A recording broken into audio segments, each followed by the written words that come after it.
আসসালামু আলাইকুম। আশা করি সবাই ভালো আছেন। আলহামদুলিল্লাহ আমিও ভালো আছি। আজকে আমি একটা আচারের রেসিপি নিয়ে আসছি। সেটা হচ্ছে আম আর পেঁয়াজ দিয়ে যে ঝুরি আচার তৈরি করে সেটা। এখানে আমি 2 কেজির মতো আম নিয়েছি, কাঁচা আম।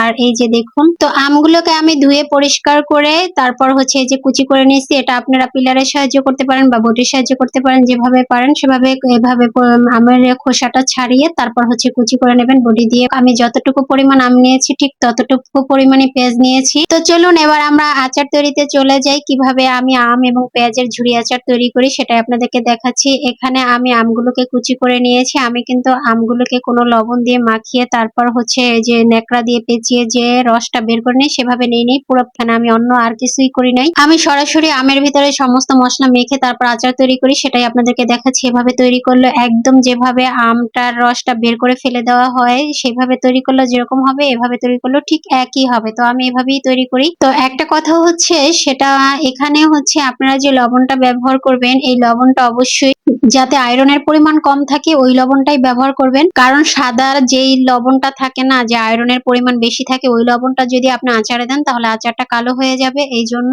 আপনারা যে লবণটাতে আয়রনের পরিমাণ কম থাকে সেই লবণটা, আমি এই জন্য মোটা লবণ ব্যবহার করেছি। মোটা লবণটাই কিন্তু আয়রনের পরিমাণ অনেক কম থাকে, যাতে করে আচার কালো হয়ে যায় না, এতে করে আচারের কালারটা অনেক সুন্দর থাকে। তারপরে যে দেখুন, আমি সমস্ত মশলা এখানে হচ্ছে হলুদের গুঁড়া, লবণ, মরিচের গুঁড়া, তারপর হচ্ছে আমি সাদা সরিষার সাথে একটু ভিনেগার দিয়ে তারপর বেটে নিয়েছি, সেটা দিয়ে এই যে দেখুন আমি হচ্ছে মেখে নিলাম। তারপরে মাখানো আলতো হাতে আমি মেখে নিয়েছি, যাতে করে একদম রসটা বের না হয়ে যায়। রসটা বের হয়ে গেলে ওই রসটা কিন্তু আবার শুকাতে অনেক সময় লাগবে, সেই জন্য আলতো হাতে করছি যাতে করে এটা ঝরঝরা থাকে। আর সমস্ত মশলা মাখানোর পরে আমি হচ্ছে তারপরে পাঁচফোড়ন ভেজে গুঁড়া করে নিয়েছিলাম, সেই পাঁচফোড়ন গুলোকে আবার দিয়ে ভাজা পাঁচফোড়ন গুলোকে দিয়ে এই যে দেখুন আলতো করে মেখে দিচ্ছি আচারের সাথে। এতে করে অন্যরকম একটা ফ্লেভার আসে, ওই আচারটা খেতে অনেক অনেক ভালো লাগে। আর আমি সমস্ত মশলা একসাথে দিয়ে এভাবে আচারটা তৈরি করি। এখন হচ্ছে এই যে দেখুন আমার কিন্তু আচার আর মাখানো পর্বটা শেষ। এই যে দেখুন একদম সমস্তটা এখন হচ্ছে আমি রোদে শুকিয়ে নেব। যে যেভাবে রোদে শুকিয়ে নেন, রোদে শুকালে সবচেয়ে আচার ভালো হয়। তবে যদি রোদে শুকাতে না পারেন সেক্ষেত্রে আপনারা চুলার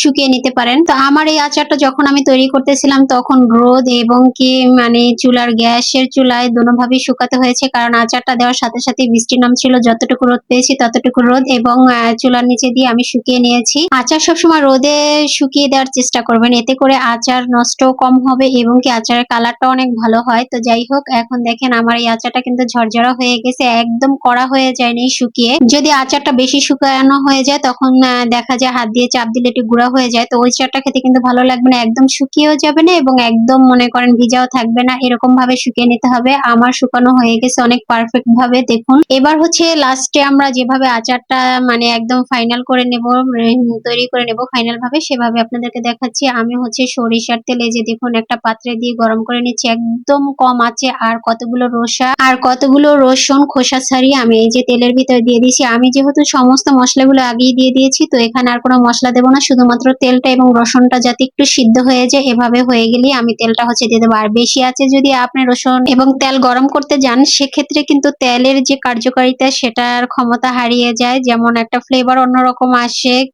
সরিষার তেলের একটা ফ্লেভার কিন্তু অনেক সুন্দর, সেটা থাকে না এবং কি এটা রসুনটাও কিন্তু কালচে হয়ে যায়। সেই জন্য একদম মৃদু আছে এই তেলটা গরম করে নেবেন। আর রসুন এবং এই যে দেখুন সরিষার তেল যখন গরম করতে যাবেন তখন কিন্তু তেলটা অনেকটাই এই যেভাবে একদম ফুলে ফেনা হয়ে যাবে, তো সাবধানে একটু গরম করতে হবে। আমি কিন্তু গরম করার শেষ পর্যায়ে চুলাটা অফ করে দিয়েছিলাম, তারপরে একটু চুলায় পড়ে গেছে। আপনারা এক্ষেত্রে একটু সতর্ক থাকবেন। তো আমার হচ্ছে চুলাটা অফ করে দেওয়ার পরও ফেনাটা এত পরিমাণ হয়েছিল যে পড়ে গিয়েছিল, আপনারা এক্ষেত্রে একটু সাবধানতা অবলম্বন করবেন। তো এখন এই যে দেখুন আমি চুলাটা অফ করে দিয়েছি, তেলটা ঠান্ডা হওয়া পর্যন্ত অপেক্ষা করব। আর আমি হচ্ছে আচারগুলো একটা বয়মে ভরে নিব। আপনার কাচের বয়ম অথবা প্লাস্টিকের বয়ম যেটাতেই রাখেন না কেন রাখতে পারেন, তবে আচার সবসময় কাচের বয়মে রাখাটাই ভালো, এতে করে ভালো থাকে। আর এই আচারটা আপনি বাহিরে রেখে কিন্তু 6 মাস খেতে পারবেন, আর ফ্রিজে রেখে 1 বছর তার বেশিও খেতে পারবেন। তো যাই হোক, এখন তেলটা ঠান্ডা হওয়া পর্যন্ত আমরা অপেক্ষা করব। কারা কারা আমের পেঁয়াজ দিয়ে ঝুরি আচার পছন্দ করেন অবশ্যই জানাবেন।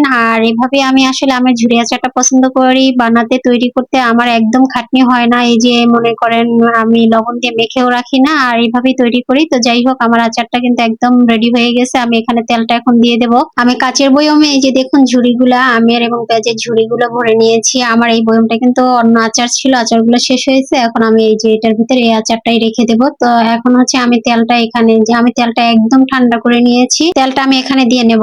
আর আমার এই আচারগুলোতে তেলের পরিমাণ, আর পুরো তেল দিয়ে মনে করেন এই আচারটা একদম ভিজিয়ে রাখবেন, তাহলে আচারটা বেশি ভালো থাকে এবং তেলটাও খেতে ভালো লাগে। আর আমার হচ্ছে তেলের পরিমাণ বাসায় কম ছিল, এই জন্য আমি হচ্ছে এতটুকু গরম করে আপনাদের দেখিয়ে দিলাম। পরবর্তীতে আমি তেল গরম করে এখানে আরো দেবো। আর এই যে দেখুন আমি তেলটা ঢেলে দিয়ে দিলাম। এখন এভাবেই রেখে দেবো, আর এভাবে রেখে দিয়ে আপনি দীর্ঘদিন এই আচারটা সংরক্ষণ করতে পারবেন, খেতে পারবেন। তো যাই হোক, এই যে দেখুন আমার আচার কিন্তু একদম রেডি হয়ে গেছে।